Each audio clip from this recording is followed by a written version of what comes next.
Hi, welcome to Bright Hope Creations. I'm Kara, and today we are starting part 2 of a video series on how to create a scene.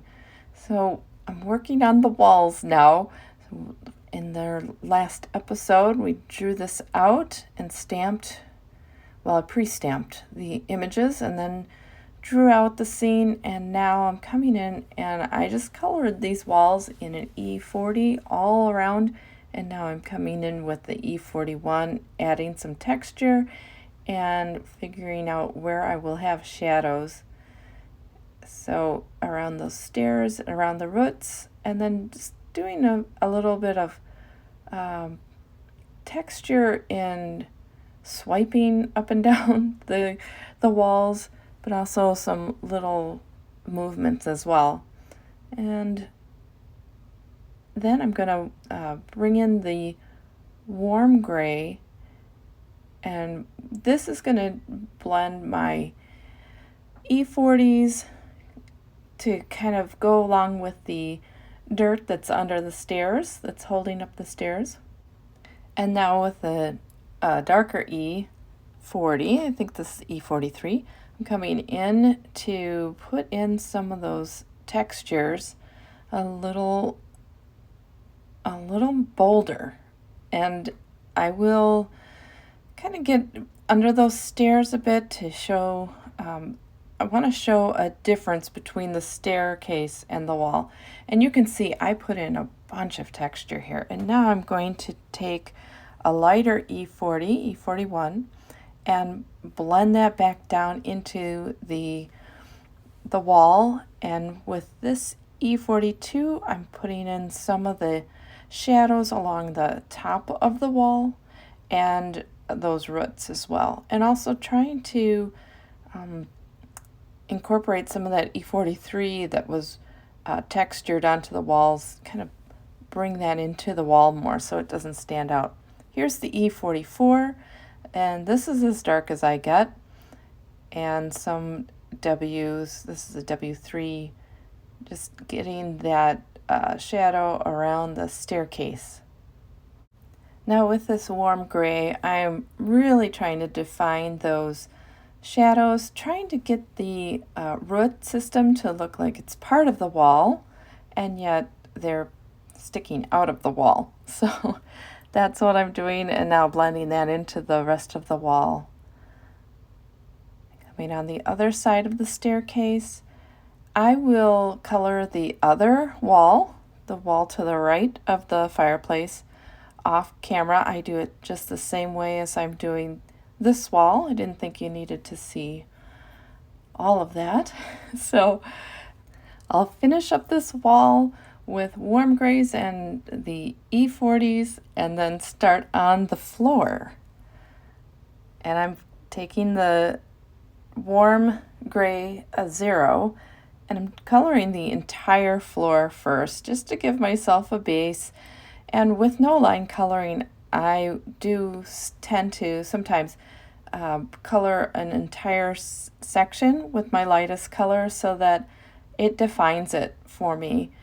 When I'm coloring with lines, I don't typically do that, but with no line coloring, I like to kind of figure out all of the area, and then I can come in and start with the shadows. And even though I'll get darker with the shadows, I start with the second lightest, which in this case is a W1, to kind of decide where those shadows are going to be.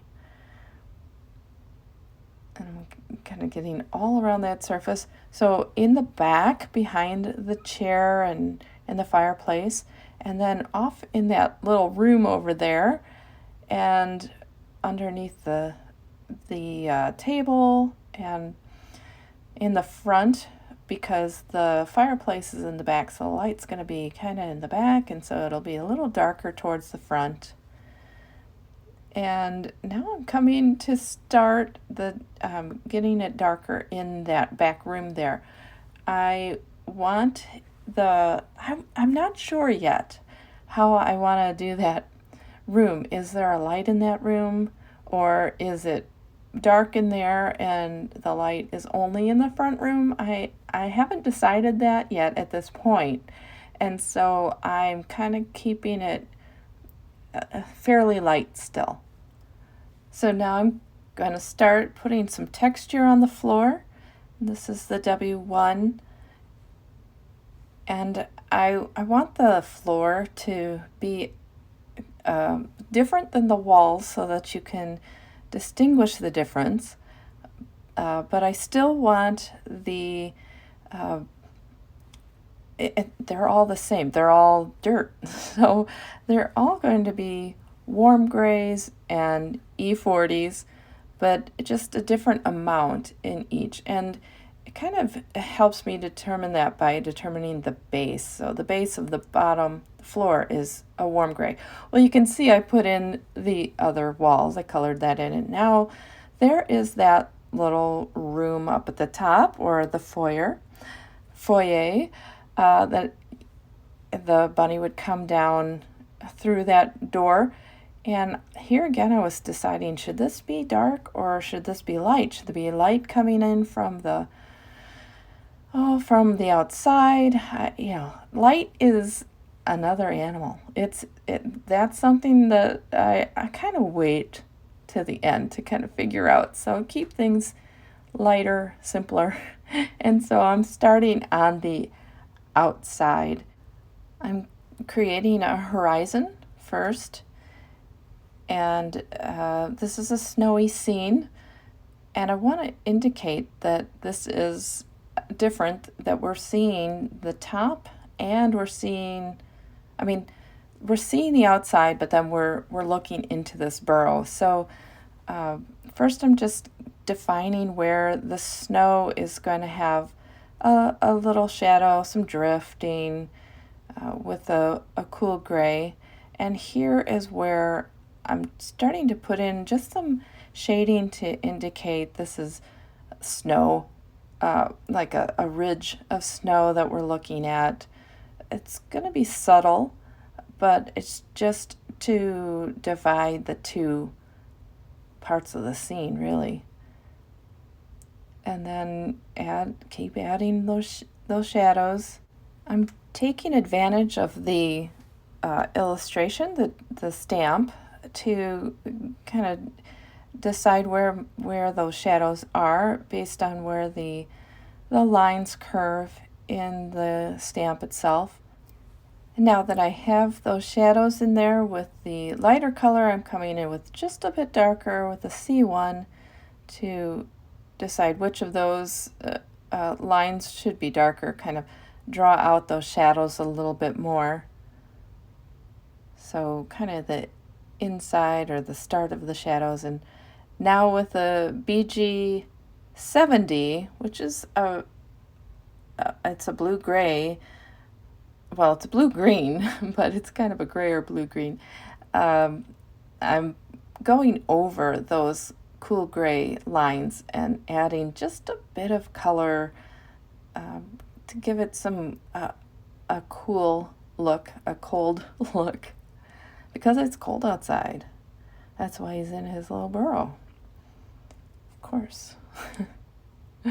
So really just kind of blending out from those cool grays with the BG70. And it's time to start on that tree. So I will start by coloring all of that tree trunk in with the E21. And I turn the paper over because it's easier to color close to me that way. But now with the E23, I'm going to put in some shadows and define those different lines that are on the tree, on the drawing. And I realized too, here I had to clean up some of that with the 0 off the snow, but I realized I have an easier time drawing lines when I'm drawing them toward myself, so I turn it over to do that. And now that I have the main lines, I can kind of come in and figure out where the shadows would be with those lines, add a few more up at the top. That will probably be cut off, but I didn't know how much of this I was going to keep, so I would like to color further than I think I'm going to so that when I do cut down my image, I don't have to worry about the edges not being colored. Now this is as dark as I go with the 20s, E20s on here. This is an E25, and darkening in those lines, especially trying to get where there would be more shadow with the lines. And this door, it's gonna be, well, it's a different wood. It's got a different grain to the wood. So I want to capitalize on that, make it look different than the tree trunk itself. Going back now with the E21, I'm blending in those lines so that they blend, obviously, so that they blend together. They are not just they don't look like lines, but they look like they are more subtle, moving in and out of the way the tree bark would be going. So today's video is all about coloring the background, and what I'm focusing on here is that I'm using very few colors. I'm using some cool grays, warm grays, and E40s and E20s, and combining them together to create the background. There's not a lot of color going on here. Color will come in later in some little details, but I want the background to help bring your attention to the main images, the focal point, which will be the bunny and his chair, maybe a bit of the fire, that little section. So the way that I'm using these few colors together is mostly with texture. So texture on the walls, in the shadows between the roots,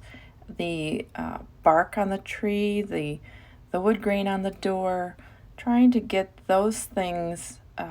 Those are the things that are going to bring interest to the background, but also because it's kind of neutral, it'll bring your attention to the foreground. So on this door, you can see that I did not yet color in the frame around the door. That's going to be very light, and so I did not want to color that in yet. I tend to, if I color things in, they start to get blended more and more. So I just left it, and I'll come back to that when I'm putting in some more shading details so that it doesn't get too dark. Now I'm going in and getting some shadows on those little rocks, the stone path, and I did so with the snow on top of the mushrooms, and I decided I could make those a little darker on the stones and then blend those in a little bit. And I will also come in with some warm grays and with the ease too, to indicate that these stones aren't just one color.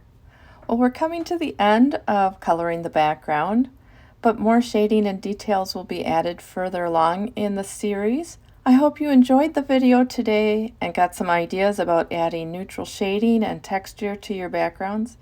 If you like this video, please click on the like button and subscribe to my channel, and stay tuned for part 3 in the series Creating a Scene.